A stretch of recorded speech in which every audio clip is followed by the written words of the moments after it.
ఖర్చులకి సరిపోతాయి, రెంట్కి తినడానికి అయితే సరిపోతాయి ప్రెసెంట్ అయితే. Oh my God. సో లైఫ్లో ఎన్ని ట్విస్టులు. ఒక్క ఏదో బయట నిజంగా మౌనిక ఆ పేపర్ ఏజ్ కి ఏవైతే చూడొద్దు అనుకుందో అన్ని చూసేసింది. ఆ న్యూస్నో ఈ న్యూస్నో చూస్తున్నాం కానీ కళ్ళకి కనబడేలాగా ఒక అమ్మాయి వచ్చి అట్లా నా లైఫే ఇది అని చెప్తుంటే అస్సలు ఓర్చుకోలేకపోతున్నాము. అక్కడ కూర్చుందేమో నాకైతే వచ్చి గట్టిగా వెళ్ళి హక్ చేసుకుందా నానా అట్లా అనిపించేస్తుంది నాకు. లేదా వాళ్ళ దగ్గరికి వెళ్ళి 4 పీకి ఈవిడికేమో ధైర్యం లేదు, చూస్తేనేమో బక్కపలచగా ఉంది. అమాయకురాలు ఫస్ట్ ఒకటి, చెల్లి వదిలేసింది, వాళ్ళకి అడ్వాంటేజ్ అయిపోయింది, మనం ఏం చేసినా నడిసిద్ది, మాట్లాడే వాళ్ళు ఎవరు లేరని. నేను నార్మల్గా నేను ఎన్నో షోస్ చేశాను, బట్ ఇలాంటి స్టోరీ అంటే భార్య భర్తలది అలాంటివే విన్నాను తప్ప ఇంత చిన్న పిల్లని ఇంత మానసికంగా అసలు ఇంత 20 ఏళ్ళు లేవు తనకి. సరే ఎవడో దారిన పోయే దానయ్య అంటే సర్లే తాగేసి ఉంటారు అనుకోవచ్చు, సొంత పెద్దనాన్న తమ్ముడు అసలు అమ్మో. సో మళ్ళీ వాళ్ళు ఏమన్నా నీకు కాంటాక్ట్ లో రావడానికి కానీ ఎవరైనా పంపించడానికి ఇట్లా బెదిరించడానికి ఎవరైనా వచ్చారా తర్వాత? ఇప్పుడు ఇంకెవరు అసలు నేను కనిపించట్లేదు వాళ్ళకి. నాదేదో నేను మార్నింగ్ పోతే నైట్ వరకు రాకుండా అలాంటి జాబ్ చూసుకున్నా. నేను ఎవరికి కాంటాక్ట్ అవ్వట్లేదు. ఒకవేళ నెంబర్ ఎవరైనా ఇచ్చి సిమ్ తీసేస్తున్నా వెంటనే. సో ఇవన్నీ మర్చిపోయి లైఫ్లో అసలు ఎవరికి జరగరాని తప్పులు, ఎవరికి జరగరాని నేరాలు, ఘోరాలు అనుకోవచ్చు, అట్లాంటివి జరిగినాయి. సో ఇవన్నీ మర్చిపోయి ఒక లైఫ్ని స్టార్ట్ చేయాలి నీకు కొత్తగా ఫ్రెష్గా అని నీకు అనిపిస్తుందా? ఇంకొకసారి అట్లా ఊహించుకుంటే కూడా భయం అవుతుంది అక్క. ఇప్పుడు లైఫ్లో అంతా చూసిన తర్వాత ఇప్పుడు ఇంకొకరిని చూస్తే రేపు వాడు కూడా మోసం చేసి పోతే మళ్ళీ పరిస్థితి ఏంది? ఇప్పుడు అంటే ఎవరికి తెలియదు ఈ స్టోరీ. నా లైఫ్లో నాకుంది, నా వరకే తెలుస్తుంది ఇది. తర్వాత ఇప్పుడు ఒక్కొక్కరిని లవ్ చేసినాం అనుకో, బయటకి అటు ఇటు వెళ్తాం, వెళ్ళిన తర్వాత నలుగురికి తెలుస్తుంది. నలుగురికి తెలిసినాక వాళ్ళు ఏమంటారు, ఇప్పుడు ఇడుతుంది మళ్ళీ అట్లా. అలాంటి పేరు వద్దు అనేసి దాని జోలికి వెళ్ళట్లేదు అక్క. ఏంటి లైఫ్లో పెళ్ళనే ఇవన్నీ నీకు తెలియని వయసులో తెలియకుండానే నీ ప్రమేయం లేకుండా జరిగిన సంఘటనలకి ఇప్పుడు నీ ప్రజెంట్ లైఫ్ని ఎందుకు నువ్వు అట్లా చేసుకోవడం? నీకు తెలియలేదు కదా, నీకు తెలియలేని వయసు అది. నీ తప్పు కాదు కదా అది. నానా తప్పైతే కాదు కానీ మొత్తం అయితే లైఫ్ అయితే స్పాయిల్ అయిపోయినట్టే కదా అక్క. సరే ఓకే, ఇవన్నీ స్ట్రగుల్స్ పడుతున్నావు, నీ వర్క్ నువ్వు చేసుకుంటున్నావు, ఫ్రెండ్స్ వాళ్ళతో ఉంటున్నావు అంటే ఈ మధ్య కాలంలో నీకేమైనా ఎవరైనా ప్రపోజ్ చేయడము, అట్లీస్ట్ నేను పెళ్లి చేసుకుంటాను నీకు ఎవరు లేరు కదా నేను బాగా చూసుకుంటాను అని ఎవరి దగ్గర నుంచి అయినా ఇలాంటి ప్రపోజల్స్ వచ్చాయా?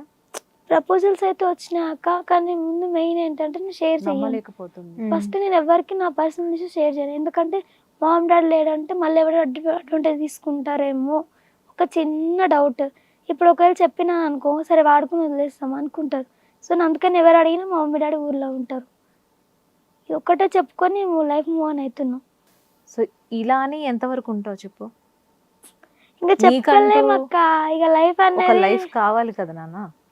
నాది ఇంకెంత వరకు ఉందో తెలియదు కదా అక్క. అంతవరకు ఇట్లానే ఉండాలని ఫిక్స్ అయిపోయాను. ఇక మ్యారేజ్ అన్న థాట్ వస్తే ఇంకా లేనివన్నీ గుర్తుకొచ్చి ఏడిపోస్తుంది ఇక నైట్. సో ఏం చేయాలని ప్రెసెంట్ నువ్వు? ఏం లేదక్క, ఎవరి మీద ఆధారపడొద్దు. నా డ్యూటీని, నా జాబ్ నేను చేసుకోవాలి, నా కాళ్ళ మీద నేను ఉండాలి. ఎవరిని 1 రూపాయి అడగొద్దు, ఎవరిని కాళ్ళ దగ్గరికి వెళ్ళొద్దు. వావ్, సూపర్, నైస్, చాలా బాగా అనుకుంటున్నావు. చాలా గొప్ప మనసు అనేది. నీ ఫ్యూచర్ మీద ఇట్లాగే నువ్వు ఓకే, ఇప్పుడు నేను ఓకే, నా కాళ్ళ మీద నేను నిలబడ్డాను, నా ఖర్చులకు అన్నీ సరిపోయినాయి, చక్కగా ఉన్నాను ఇప్పుడు అనుకున్న టైంలో ఒక అమ్మాయికి ఒక తోడు కావాలి. అప్పుడైనా కావాలా?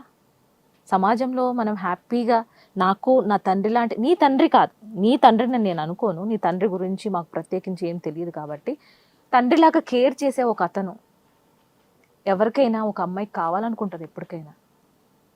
సో ఫ్యూచర్లో అయినా నువ్వు స్థిరపడ్డాక, నువ్వు అనుకున్నాక ఓకే నేను ఇప్పుడు ఓకే, ఆల్ రైట్, పెళ్ళికి నేను రెడీ, అట్లాంటి నీ పర్సనల్ లైఫ్ గురించి అంతా తెలుసు నాకు, లేదమ్మా నేను నిన్ను చూసుకుంటాను అనే మంచి వ్యక్తి వస్తే ఓకే చెప్తావు అప్పుడైనా? ఒకవేళ నా అన్ని అర్థం చేసుకొని నాతో నీకు ఉంటానే ఇంకా మూవ్ ఆన్ అవుతా అని అంటే లైఫ్లో సెట్ అయినాకైతే వద్దు అక్క. ఎందుకంటే లైఫ్ సెట్ అయినాక వచ్చినాడు అనుకో, అంటే ఇప్పుడు నేను సెట్ అయింది ముందు వెళ్ళి సెటిల్ అని చూసి మ్యారేజ్ చేసుకునే వాళ్ళు ఉంటారు. అలాంటి లైఫ్ నాకు వద్దు. నేను ప్రెసెంట్ ఎలా ఉన్నా అంటే ఒక ఒక అమ్మాయి రోడ్డు మీద స్ట్రగుల్స్ ఉంది లో హెల్ప్ చేసిన ఆ చెయ్యే నాకు కావాలంట. కావాలి ఇంకా అంతే. నేను రోడ్డు మీద ఉన్నప్పుడు వచ్చి చేపట్టుకోవాలి, నేను పైకి వెళ్ళిన తర్వాత పట్టుకొని ఏం లాభం అక్క దానికి? ఎవరైనా పట్టుకుంటారు అది. ఆ టైంలో ఇప్పుడు వీళ్ళేంది వేరే ఫ్యామిలీ కూడా వస్తుంది కదా అక్క ఆ టైం. చాలా క్లియర్ గా విజన్ తో ఉన్నావు, నీకు ఆ ఎక్స్పీరియన్స్ ఉంది కాబట్టి సో నేను చాలా కరెక్ట్ గా మాట్లాడుతున్నావు. సో నేను అందుకనే వద్దు అనుకుంటున్నాను అక్క. చూస్తా అని పర్టికులర్ ఇట్లనే ఉంటా అని చెప్పాను. ఒకవేళ నాకు నా మైండ్ సెట్ అనిపించి ఓకే అని అన్నీ నాకు కరెక్ట్గా ఉంటే అప్పుడు పక్కా మ్యారేజ్ చేసుకుంటా 100%. సూపర్ అమ్మా. ఇప్పటి వరకు అలాంటి పర్సన్ దొరకలేదు. అవి దొరికితే ఫ్యూచర్లో చెప్పలేను అక్క. ఒక ఆడపిల్లకు జరగరాని సంఘటనలు, వినరాని సంఘటనలు, వినరాని మాటలు నీ లైఫ్లో చాలా చూసావు. సో చివరికి ఏ చెల్లి కోసం అయితే ఊరంతా వదిలేసి బయటకు వచ్చావు, ఆ చెల్లె చివరికి నిన్ను కాదని వదిలేసుకుంది. సో తను ఇష్టపూర్వకంగా వెళ్ళింది కాబట్టి నువ్వు ఎన్ని కేసులు పెట్టినా తను తిరిగి రాదు.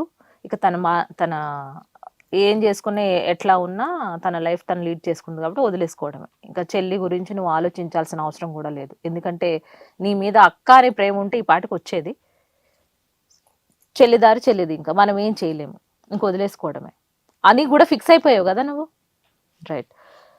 సో లైఫ్లో చిన్నప్పుడే కొన్ని తీయని ప్రేమ కథలతో స్టార్ట్ అయిన నీ లవ్ స్టోరీ అసలు వినకూడని సంఘటనలతోటి ఎండ్ అయిపోయింది. సో లైఫ్ అనేది మనం ఎప్పుడూ ముందుకు వెళ్తూనే ఉంటాం కాబట్టి పాస్ట్ ఈజ్ పాస్ట్, వదిలేసుకోవడమే. నువ్వు ఏం చేసేది లేదు, దాన్ని గుర్తు చేసుకోవద్దు ఎప్పటికీ కూడా ఆ సంఘటన. ఒకవేళ ఎవరైనా ఆస్తి పంపకాల కోసము ఎప్పుడైనా వస్తూ ఉంటే ధైర్యం చేసుకొని మాలాంటి వాళ్ళ దగ్గరికి రా. నీకు ఎప్పుడైనా బాధ అనిపిస్తే కౌన్సిలింగ్ ఇస్తూ ఉంటాము. వాళ్ళకి చెప్పాల్సిన మ్యాటర్ చెప్తూ ఉండు, కానీ అప్పుడు దాకా నువ్వు సైలెంట్గానే ఉండు. అర్థమవుతుందా? నీ లైఫ్లో నువ్వు ముందుకెళ్ళాలి కాబట్టి నువ్వు ఎట్లా ఉండాలనుకుంటున్నావు అట్లా ఉండు. బట్ ఇట్లాగే ఉండాలి అని అనుకోవద్దు. నీ లైఫ్కి ఒక స్ట్రాంగ్ మగాడు అవసరం ఈ టైంలో. నిన్ను కాపాడుకోవాలి, అలాగే నీతో పాటు నీకున్న సమస్యల్ని కూడా తుడిచిపెట్టేయాలని నేను కోరుకుంటున్నాను. ఎన్నో చూసి వచ్చావు కాబట్టి ఎవరైనా కళ్ళల్లో కళ్ళు పెట్టి మాట్లాడితేనే కరెక్ట్గా మాట్లాడుతున్నట్టు. అవునా కదా? అవునా? రైట్. మరి ఎవరైనా మాట్లాడుతున్నప్పుడు భయం అనేది ఉంటుంది మనసులో. ఆ భయాలన్నీ పక్కన పెట్టి దాన్ని అధిగమించి ముందుకు వెళ్ళాలి నువ్వు. ఆయన ఎట్లాంటి వాడు ప్రయోరిటైజ్ చేసుకో. నువ్వు ఆ వ్యక్తిని చూడు, గమనించు. ఎట్లయినా ఆ రిలేషన్షిప్లో ఆయన చేసే ప్రతిదీ మనకు అర్థమైపోతుంది, ఇది మంచివాడా కాదా అని. సో అలా నువ్వు ట్రావెల్ అయితే కానీ ఆ పరిస్థితి నుంచి నువ్వు బయటకు వస్తావు. అంతేగా నువ్వు అక్కడే ఆగిపోతే అక్కడే ఆగిపోతావు. సో అలాంటి భయాలు ఏమన్నా ఉంటే ప్రతి ఒక్క మగాడు మంచోడు అవ్వడు, అలాగే చెడ్డోడు అవ్వడు. నువ్వు చూసిన ఆ చెడు లైఫ్ అంతా పక్కన పెట్టేసేయి. మంచి వాళ్ళు కూడా చాలా మంది ఉన్నారు సమాజంలో. లేదంటే ఎన్నో ప్రేమ కథల్ని మనం చూడం ఇప్పుడు.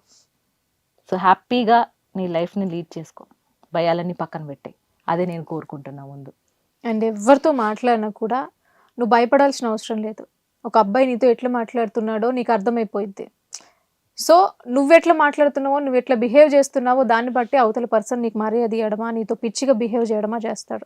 సో ఫస్ట్ ఆఫ్ ఆల్ మంచిగా మాట్లాడు, నీట్గా మాట్లాడు, రెస్పెక్ట్ ఇచ్చి మాట్లాడు, భయపడకుండా మాట్లాడు. ఓకేనా?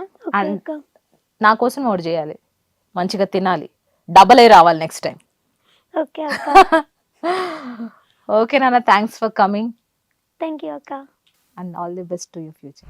సో రేణుక స్టోరీ విన్నాం కదా, ఎంత హ్యాపీగా తన చిన్నప్పటి స్టోరీలు ఎంత హ్యాపీగా స్టార్ట్ అయిందో. ఇప్పటికీ కూడా ఆ బాధ అలాగే కంటిన్యూ అవుతూ ఉంది రేణుకకి.